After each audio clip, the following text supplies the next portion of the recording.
If you knew one decision could unravel your life, would you still risk it?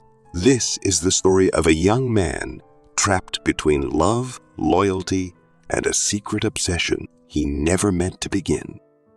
My wife, Lily, and I are only 19.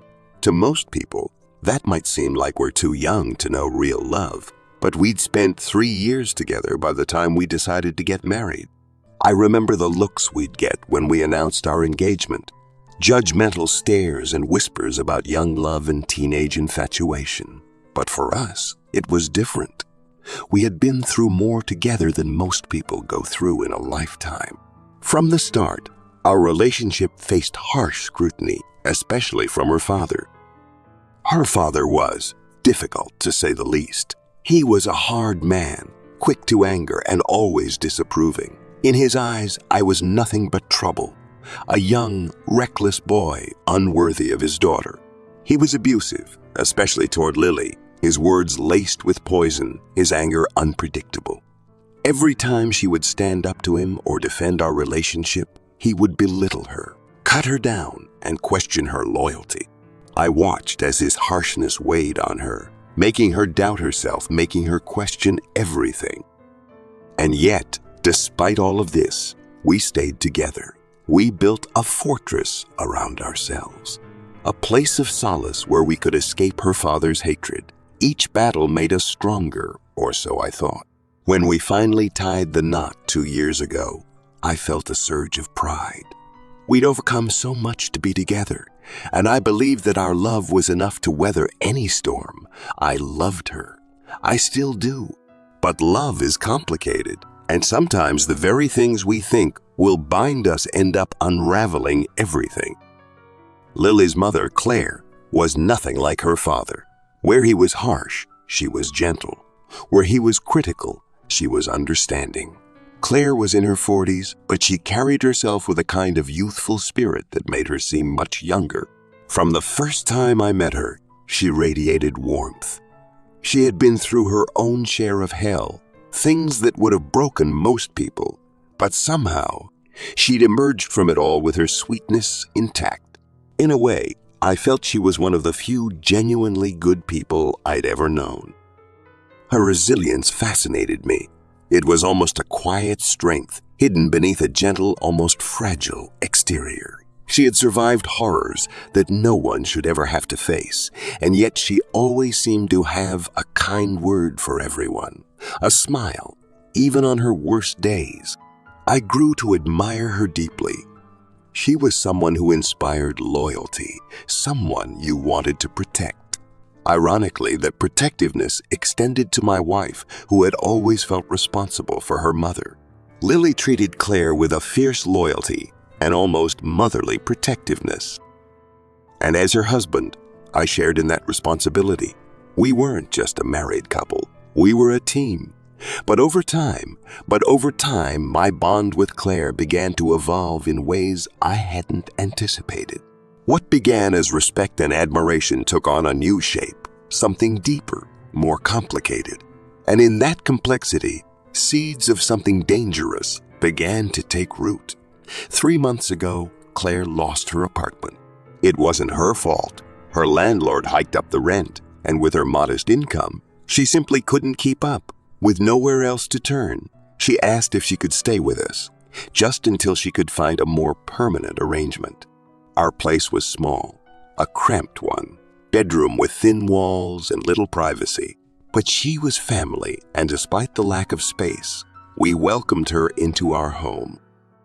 With my wife working long hours, Claire and I found ourselves alone together often. At first, we were like two ships passing, exchanging casual conversation, sharing small details about our day. But soon, those small exchanges became longer talks, and I discovered that she and I had a surprising amount in common. We bonded over shows my wife had no interest in, laughed about niche hobbies, shared opinions on obscure books, and even debated plot points in old anime series we'd both watched. Each shared interest felt like a thread connecting us, and soon the threads grew into a web, a bond that was no longer just between a mother-in-law and her daughter's husband. Then she began to open up about her past. She shared stories of her youth, of the things she endured, the struggles that had shaped her. With each revelation, I felt a deeper pull, a desire to protect her from the world that had treated her so cruelly. I wanted to be someone she could lean on, someone who could offer her the comfort and kindness she had so rarely received. Little did I realize, this protective instinct was slipping dangerously close to something else, something that neither of us could control. As the days wore on, I started noticing Claire in a way I knew I shouldn't. She was different from my wife. Where Lily was petite and delicate, Claire was fuller, softer, with curves that caught my eye despite my attempts to ignore them. She had a natural, effortless beauty, one that seemed more alluring as I got to know her better. It wasn't just her looks, but her confidence, the way she moved, the way she laughed. It stirred something within me that I had long suppressed. It didn't help that Claire seemed to become more comfortable in our home, gradually shifting her attire. She started wearing shorts instead of pants, loose t-shirts that revealed glimpses of skin I hadn't seen before. She stopped wearing socks around the apartment, and her bare feet, a small, seemingly innocent detail, caught my attention. I knew it was wrong, but every little glimpse of her stirred a hunger I hadn't felt in a long time. At night, when my wife was asleep beside me, my thoughts drifted, and I found myself fighting a losing battle against desire. I kept telling myself that these feelings would pass, that they were just a phase, a strange side effect of living in close quarters. But each day, each hour I spent alone with her, the attraction grew. Soon, I found myself unable to think of anything else. I was ashamed, disgusted even, but the need was overpowering. Then one day, something happened. I was lounging on the couch, half, reading a book, half, waiting for Claire to come home. She had been out running errands and meeting up with a friend she hadn't seen in ages. When she walked in the door, though, I immediately knew something was wrong. Her face was red, her eyes watery, and she moved quietly, like she was trying to hold herself together. Without even thinking, I stood up, crossing the room to her side. She avoided my gaze, her hands nervously twisting around the straps of her purse. I asked her what was wrong, but she shook her head, clearly trying to keep her emotions at bay. But I couldn't leave her like that. I gently took her hand, guiding her to the couch, and told her that whatever was bothering her, she could share it with me. I promised her that I'd listen, that I wouldn't judge, that I wouldn't judge, that I wouldn't judge, that I was here for her. Finally, her composure broke. She collapsed into my arms, her quiet tears turning into racking sobs. Between gasps, she told me that she felt worthless. She had seen a group of young men laughing, and in her mind, she felt certain they were mocking her, her age, her body, her appearance. She said she felt old and unwanted, a woman far past her prime. Each word she said pierced me, her pain becoming my own, and before I knew it, I felt tears welling up as well. I pulled her closer, whispering that none of it was true, that she was beautiful, that she was worth so much more than she realized. And then, somewhere in that moment, something in me broke. Without thinking, without hesitation, I leaned in and kissed her. It was tender at first, just a brush of lips, something delicate and hesitant. Part of me expected her to recoil, to slap me, to break the spell. But she didn't. Instead, she returned the kiss, her hands wrapping around me, her lips pressing against mine with a fierce urgency. The world fell away as we held each other, each kiss deepening, passion overtaking sense. As our lips met again and again, the initial shock faded into something softer, warmer. The tension that had been building between us, unspoken, unacknowledged, now surged to the surface, consuming us. Each touch, each caress felt forbidden but electrifying. I knew it was wrong. I knew we were crossing a line we could never uncross. But in that moment, none of it seemed to matter. The weight of her body against mine, the feel of her fingers tracing patterns on my skin, it all felt surreal, like we were in a world apart from reality. Claire looked into my eyes, a question lingering there as if asking if this was truly happening. Without a word, I pulled her closer, sealing our silent agreement. As we gave in, it felt less like a reckless impulse and more like an inevitability, something that had been waiting beneath the surface, biding its time. There was no rush, no hurry. We moved slowly, savoring each moment, each touch. We weren't just satisfying a desire. We were sharing something deeply intimate, something that words could never capture. In the quiet that followed, we lay there, the weight of what we'd done settling over us. I could feel her heartbeat, her breathing steady, but a subtle tension lingered in her posture. It was as if we both knew the consequences yet were unwilling to face them. For that fleeting moment, we held onto each other, knowing that this was a moment stolen, a memory we'd carry forever, even if it was one we'd have to bury. The next morning, Claire was gone. I found a note on the kitchen counter, a hastily scribbled message saying she was staying in a hotel, that she needed space to think, that she couldn't face her daughter knowing what had happened. I couldn't blame her. The weight of guilt was already pressing down on me, a suffocating reminder of the boundary we had shattered. But even as I tried to distance myself, tried to push her from my mind, I found that I couldn't. I was drawn to her in a way that was beyond rational thought. My body ached for her. My thoughts drifted to her without control. Every glance at my phone made my pulse race, hoping to see her name flash on the screen. The scent of her lingered in the apartment, a haunting reminder of what I'd experienced. I began to crave her in a way that was almost unbearable. Every part of her, even her flaws, seemed to beckon to me. It wasn't long before I found myself at her hotel room. When she opened the door, there was a moment of hesitation, a silence thick with the question of whether we should stop, whether this had been a one-time mistake. But the pull between us was undeniable. And so, day after day, I found myself returning, unable to resist the magnetic force drawing me back to her.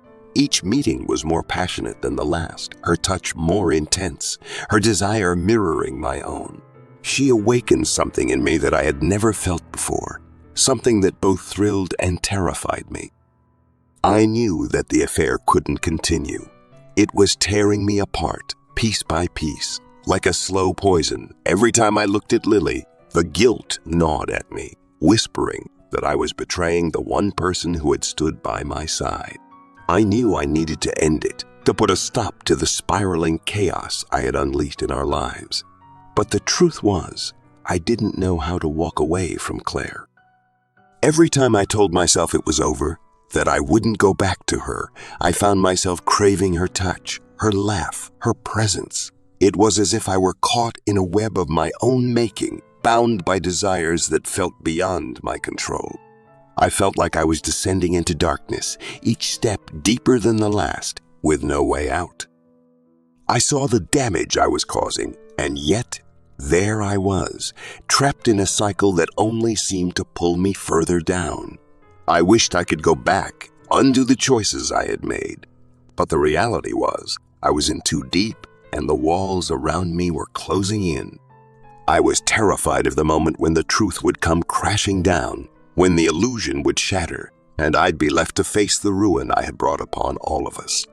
And yet, even as I grappled with the impending fallout, part of me couldn't let go. Part of me didn't want to. I had become an expert at evasion. Each day, I was learning how to keep up the facade. The problem was, Lily wasn't the only one who was starting to see through it. I was starting to see through it. I was starting to.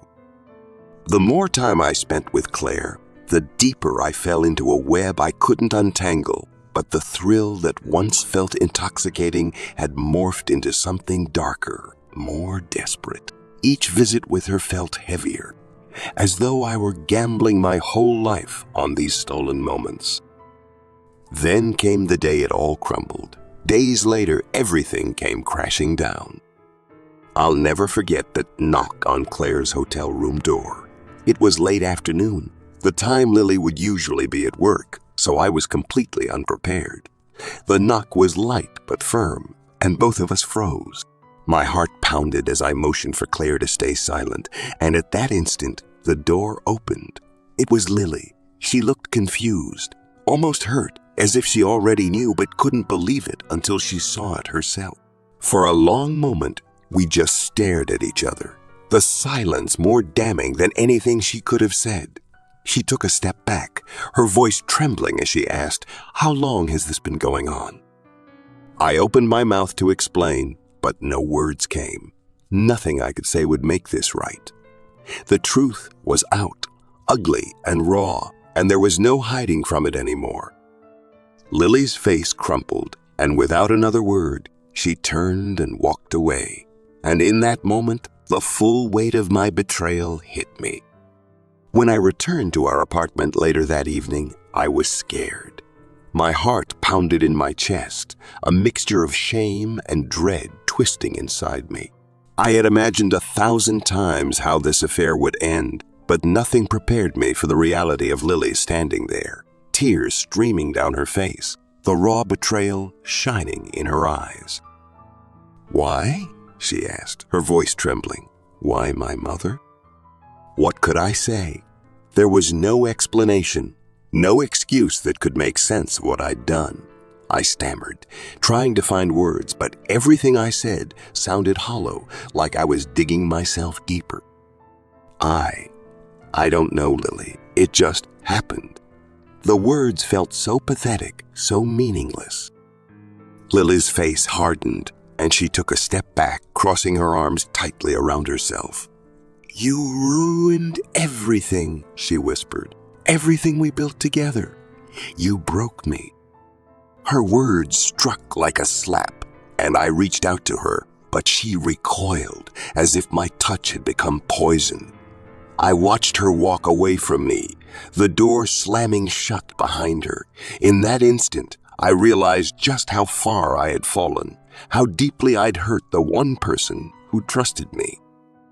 For days, Lily barely spoke to me. The silence was unbearable, filled with a tension so thick it felt like I could reach out and touch it. Claire stopped answering my calls, distancing herself as if trying to erase our connection. I was left in a void, suspended between the wreckage of my marriage and the shadow of what I'd done. One night, I found Lily sitting at the kitchen table, a stack of papers in front of her. She looked up, her face set in a mask of steely resolve. "I want a divorce," she said, her voice steady, though her eyes glistened with unshed tears. I felt my world tilt, the reality of what I'd lost crashing down around me. I tried to reason with her, begged for another chance, but her expression didn't change. She was done. As I signed the papers, I realized that I had nothing left. Lily was gone, and with her, the life we had dreamed of building together, the life I had taken for granted, the life I had single-handedly destroyed.